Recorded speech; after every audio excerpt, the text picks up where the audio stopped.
D'abord Bertrand, je viens ici faire le témoignage pour des raisons dans lesquelles il se trouve aujourd'hui. Bertrand Zibi, depuis le 16 janvier, il a été transféré dans une cellule au niveau de la prison centrale où il se trouve, cagoulé. D'après le reportage qui nous a été fait, il a été enchaîné, cagoulé, et il a été torturé par au moins 10 personnes. Jusqu'à aujourd'hui, nous n'avons pas accès de visite pour savoir dans quel état il se trouve. D'après ce reportage, on nous a dit qu'il a eu le nez cassé, l'orteil brisé. Ma première fille qui se trouve aux États-Unis, sa grande sœur, a aussitôt appelé le consulat des États-Unis, l'ambassade de France, des États-Unis, et l'ambassade des États-Unis a bien reconnu qu'ils sont au courant que M. Zibi est torturé à la prison centrale de Libreville et qu'ils n'ont pas accès parce que nous voulions à ce moment-là avoir des informations sur son état de santé. Jusqu'à aujourd'hui, nous n'avons toujours pas d'infos sur l'état de sa santé. Est-ce qu'il est soigné ou il n'est pas soigné? Nous n'en savons rien.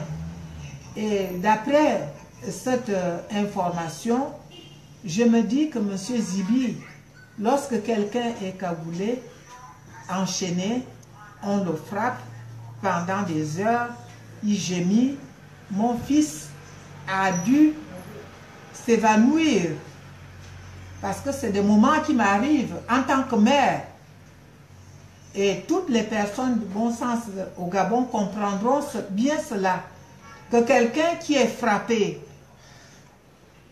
on donne des coups dans n'importe quelle partie du corps, il a dû s'évanouir. Quand je pense à cela, je pleure. C'est pourquoi aujourd'hui, j'interpelle la communauté nationale, internationale, pour les faits dont je viens de citer. Mon fils il est en prison depuis 16 mois. Il est passé au tribunal. Au fond, on n'a rien trouvé. Pourquoi on le garde jusqu'à aujourd'hui? Pourquoi il n'est pas libéré? Je demande au président de la République, M. Ali Bongo, il est le garant des biens et des personnes, de libérer mon fils.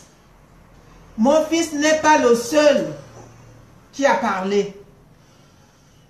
Ceux qui sont avec lui disent aussi à voix basse ce qu'a dit Bertrand à haute voix.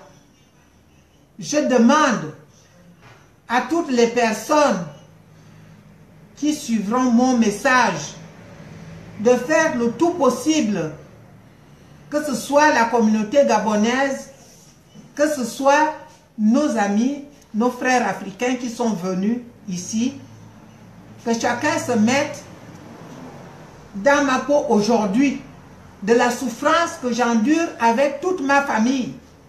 Bertrand est père d'enfants, 16 enfants. Bertrand a des frères et des sœurs, des parents. Il est le parent de tout le monde. C'est un Gabonais. Il a parlé pour la cause du Gabon. Je ne fais pas la politique. Je demande la libération de mon fils.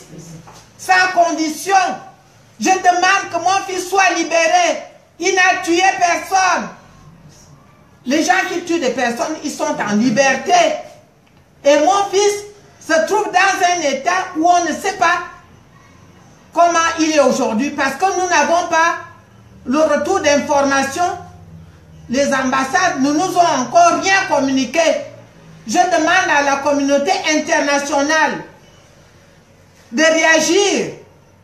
Le Gabon est un pays indépendant qui a signé la charte des droits de l'homme. Je demande à toutes ces associations de se lever et d'être derrière moi pour agir pour la libération de tous ceux qui sont emprisonnés sans motif valable, parce qu'ils disent la vérité. Que mon fils soit libéré, que les autres aussi soient libérés. Et ceux qui ont continué à faire de la torture, au Gabon, la torture n'est plus autorisée. Le Gabon a signé cette charte. On continue à torturer les gens. Cagoulés, le prisonnier cagoulé, on le frappe pour qu'il ne reconnaisse pas le visage de ces bourreaux. Libérez mon fils. J'attends sa libération. J'attends de tout le monde. Merci. Un mois passant, ça va aller.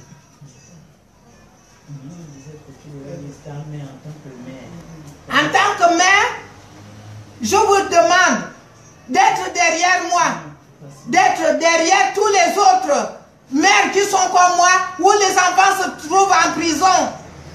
En tant que mère, écoutez ma voix, je souffre. Depuis que mon fils, on nous a appris depuis le 15 janvier, je ne dors pas. Quand je pense à la façon dont quelqu'un, il est enchaîné et qu'on le frappe, ce qu'il peut subir, ça ne me donne pas le sommeil. Je ne dors pas. Merci.